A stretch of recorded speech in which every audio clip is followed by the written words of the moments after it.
Welcome to the Blue Collar Millionaire Show. I am your host, Chad Hufford, and this is the podcast where we celebrate the unsung heroes of the working world. Each week, we dive into the incredible stories of honest, hardworking folks who have found financial success through grit, determination, and good old-fashioned elbow grease. So if you're ready to be inspired and learn how to turn your hard work into your own success story, you're in the right place. This is the Blue Collar Millionaire Show.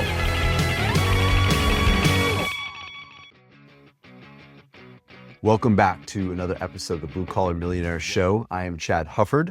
This is Logan Hufford, and we just want to welcome you to another time of encouraging, empowering folks to do extraordinary things with their life. And what we want to talk about today is this idea of retirement not being a finish line, and the tendency for people to look at retirement as not a milestone, but as something they cross and they don't have to go to work anymore. And it's more about what they're not doing rather than what they can do.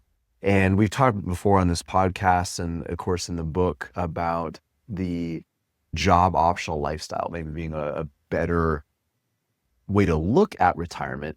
But I wrote a chapter in the book, Financial Freedom is Not a Finish Line. And maybe a different way to say it is retirement is not a finish line. But that's what we talk about today, because we do believe that there is life after work, and we want you guys to experience that with abundance.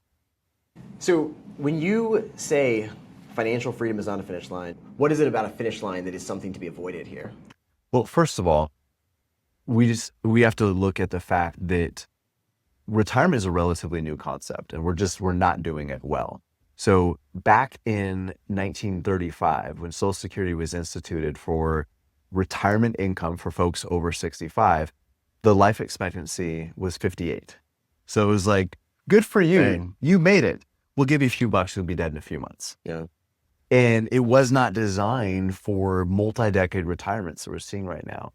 And people have more potential for independence, freedom, and flexibility than ever before, but it's not being managed well. And right now, if you just look at normal, like there's a lot of people who are, even just beyond retirement, like just look at normal in our society. We've normalized being overmedicated, overweight, underprepared for the future, and that's all normal.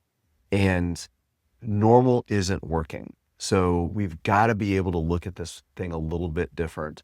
And when I say a finish line, to your question, Logan, like what is the problem with a finish line?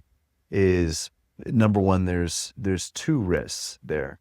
So the first problem with a finish line is the tendency to be so focused on the goal we miss the journey. Okay. And what happens is people put their life on pause. It's, well, I'm going to start taking care of my health when I retire. I'm going to be able to spend more time with my family when I retire. I'm going to minister more at my church when I retire. When we keep pushing that back. And it's like, my life can't start until I retire. I don't enjoy myself until I'm killing myself at the office. And I've seen this where people work so hard and put in such long hours, it's almost like they forget how to enjoy life. Everything has been put on pause. This is a journey. And yes, don't get me wrong, I have nothing against retiring. I have nothing against financial independence. Obviously, it's what we do, get people to a place where they no longer need their paycheck anymore. But the journey is a big part of that process. So it's not a sprint. Well, it's not, but it doesn't have to be a grueling marathon either. It's a sightseeing tour. And if we miss the journey, we're going to get to retirement and wonder, is this all there is? And one of the examples that I would give, this isn't of a race, but an Olympic athlete I used to work with said one of the most elating moments of his life was being on the podium listening to Oh Canada. I bet, yeah. And he was a skier, downhill skier, moguls, and stuff, very, very hard on the body, a lot of sacrifice to get to that place.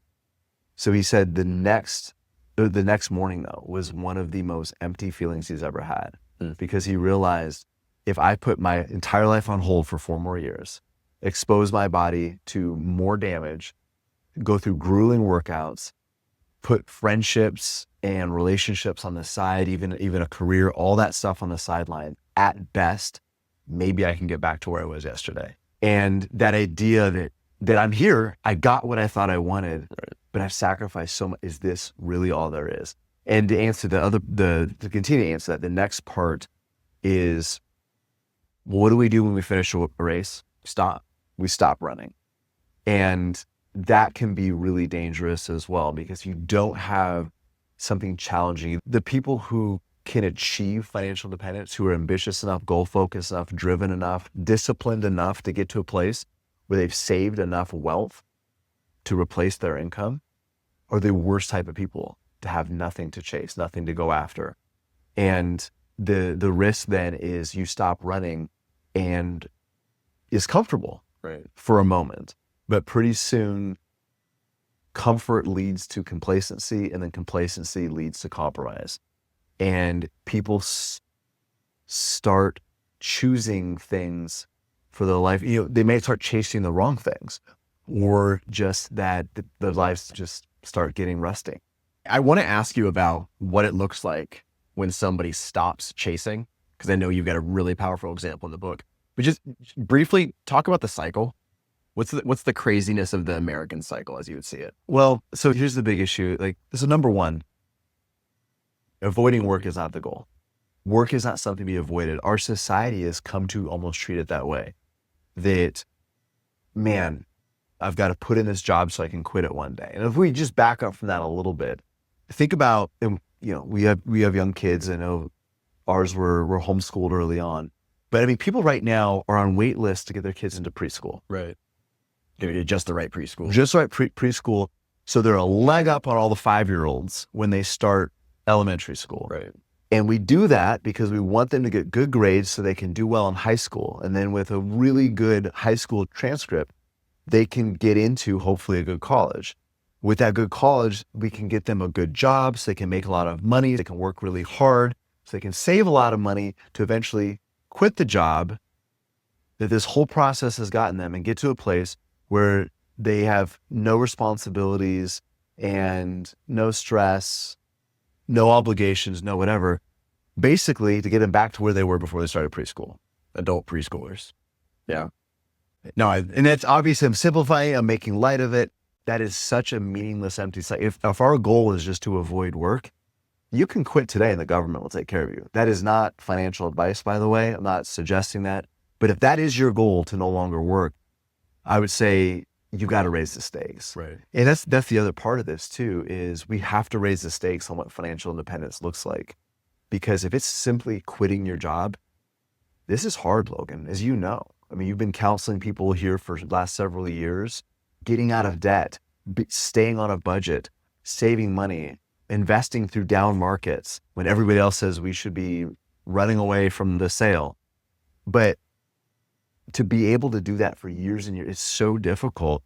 If our goal is just to quit working, that goal is not big enough to keep us motivated. Yeah.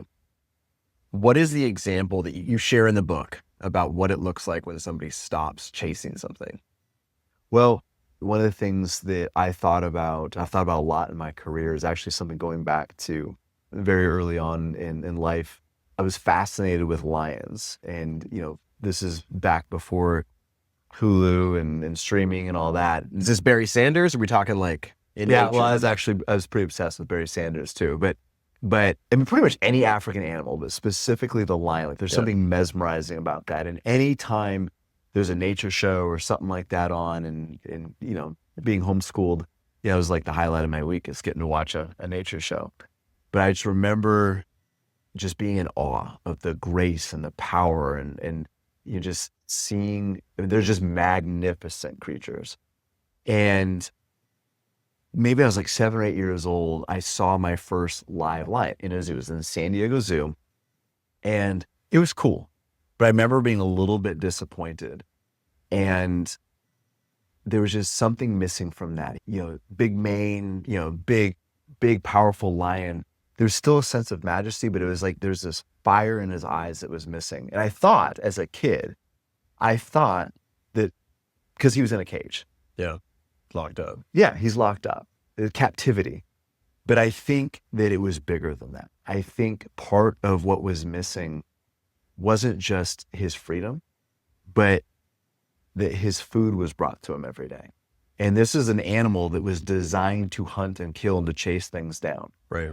And you think about a prey drive. And like I mentioned earlier, the types of people that have the ambition and drive necessary to build financial independence. Think of it like a prey drive. You're the worst type of people to have your meat brought to you every single day. So what I think really stole the fire out of the lion's eyes wasn't just his lack of freedom, although I'm sure it was part of it, but the fact that he didn't have to hunt anymore. There was no more risk. Everything was really, really comfortable. He could lay around and somebody took care of his needs. And I think that can be really, really dangerous when we lose that meaningful pursuit. And it can't just be meaningful. Like you can do charity work, you can do stuff like that. But the idea of pursuit, something that challenges you, something that pulls you out of your comfort zone, something that keeps you sharp, keeps that edge, is so important. Yeah. Have you seen examples of that professionally? Oh, you mean like after retirement? Yeah. Where people haven't had it or have had it? Well, I guess both, but I'm thinking, have you seen the lion in the cage? Oh, absolutely. And people talk about what it looks like. Somebody mentioned this to me a couple weeks ago about a couple coworkers of theirs who retired and then died just a few years later, and how sad that was. And their idea was like, I should retire earlier, so I have more time to enjoy my retirement. I don't think it's an equation though on when you retire and at what age. I think it's more about intentionality, because the biggest risk that I see, because that does sometimes happen, people retire and then 2 or 3 years later they're dead. Yeah. But I think what happens more often than that is people stop living. Everything about them, their essence, their skills, their value that they've built up over years and years of experience, not just in their career, but in life, that made them who they are. They stop putting that into other people around them. They stop giving back. They stop living. So it isn't just retiring and dying. It's choosing voluntarily to stop living. And so basically, so people might think that burnout from their job killed them, when in reality, it almost might be the opposite. They're no longer working in meaningful pursuit. Well, and the more stressful your job is, the more careful you have to be about that transition. Because if stress is the normal part of your day, a lack of stress will trigger anxiety. And one of the examples I've used in the past, I don't even know if it's in the book, it might not be, this idea of having braces. I remember when my braces, did you have braces? Nope. You never did? Okay. When you get your braces taken out, your teeth feel so weird and slimy. But there's actually an obstacle. There's just freaking metal in your mouth that was taken out. Right. What should be relief actually triggered this sense you feel just unsettled. That metal in your mouth becomes such a normal part of your day. The way you eat, the way you talk, everything changes because of it. Right. When you remove it, it feels weird. And if you do have a job that is stressful, high pressure, when you remove that, what should be relief, and it might be eventually, is going to at first actually add some stress. So I think people do need to be careful that they kind of wade into this a little bit and don't go from running down the highway 100 miles an hour and just put it into park. Right. But also, what is going to replace that drive and ambition? What are you going to go after? Because yes, I've seen that destruction where people highly qualified, highly driven, highly capable, and they just put it in park. And they don't just slow down physically, they slow down mentally. At first, people think, well, I've put in my time, I can relax, I've earned this. And I get that. I love vacations. I love taking time off. I mean, none of us work super long hours here. I want people to have a good work-life balance. But vacations should be punctuation marks in your life. Those trips, those hobbies, they shouldn't dictate everything you're doing, because retirement shouldn't be about 20 years of Saturdays. The Greeks had a term, they called it eudaimonia. And what it means is flourishing in the midst of trials, or finding fulfillment in the midst of difficulties. It's when something challenges you, when it forces you to have some grit and some perseverance, you actually enjoy it more. Beating your 7-year-old kid in basketball isn't going to give you a sense of eudaimonia. You don't have to work that hard. But a goal that takes a lot from you, where you have to sacrifice, you have to put yourself on the line a little bit, actually is much, much more fulfilling. So people still need that meaningful pursuit. Again, it keeps them sharp. But also, I think that when you don't have your job, your 9 to 5 that you go to, or whatever your hours are, and you get to that point where, you have more freedom, more autonomy, you can take some vacations, you can take some time off, but that's a season, or it's a temporary thing. It's not the sentence of your life anymore. It recharges you to have an even bigger impact, because you don't have the schedule, you don't have the bureaucracy, you don't have the boss that might be keeping you from doing what you were uniquely created to do. And that's why I think life after financial independence could be and should be probably the biggest years of impact. Some of the hardest things I've ever gone through that definitely I needed grit. They built grit. They were hard times of my life. And one of the beautiful things came from that was recognizing that I can do this thing. You talk about agency. You talk about, I have the ability to make the right choices, or to make choices, period, and the power of that. And then on the other side, if I lose that agency and I don't have the ability to make choices, it's way more than just anxiety. Talk a little bit about that. Well, you talk about grit, you talk about, perseverance.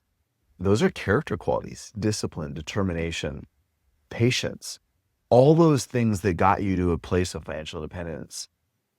You can't afford to choose a life that lets those muscles atrophy. Like, those are all the things that you got you to this place where now you can do pretty much anything you want. Maybe you can't do everything you want, but you can pretty much do anything you want. It's the worst time to start giving up on all the things that got you from where you were to where you are. And you're not going to exercise them necessarily the same way, but you want to still keep those muscles strong, because it's who you are. Those things, they aren't just character qualities. As you said, they become part of your character. And when you give those up, you actually give away pieces of your soul. And I think people can enter a state of learned helplessness. And a part of it is just this industry. Think about everything we tell people to focus on: interest rates, the economy, tariffs, who's in the White House, what is the balance in Congress, what wars are going on. Do all those things impact our investments and things like that? Sure. Do taxes impact our financial lives? Obviously, but we can't control any of that. Right. And when we give up areas of control, we start focusing on everything we can't control, we start missing what we can control. And what you talked about, the grit, the perseverance, all those are exercising agency. When you stop exercising agency, it's really easy to become a passenger seat in the pathway of your own life. We already talked about how you have to enjoy the journey, but when you're a passenger, when you're no longer dictating, when you don't feel like you're dictating where your life is going anymore, especially for the people that have exercised agency for a very long time to get there. Now they've abdicated that seat. They've relinquished their role as the driver of the vehicle. Now they're the passenger seat. And what we're trying to do is keep them in the driver's seat. Now, you can't control road conditions, you can't control weather, you can't control potholes, but you can control where that car is headed. And there's a lot of influence that you can have along that journey. Thanks for listening to the Blue Collar Millionaire Show. We hope this episode has been inspiring and beneficial to you. If you want help on your journey to financial freedom, reach out to us at veritasalaska.com. We'd love to sit down over a cup of coffee with you, either here in our office or virtually, and get to know you and your needs. And though this podcast is free of charge, we do ask that you please do us 2 quick favors. If you enjoyed the episode, give our pod a great rating on iTunes or whatever podcast platform you use, and also give us a follow on Instagram. We hope you have a wonderful day filled with gratitude and intentionality. God bless.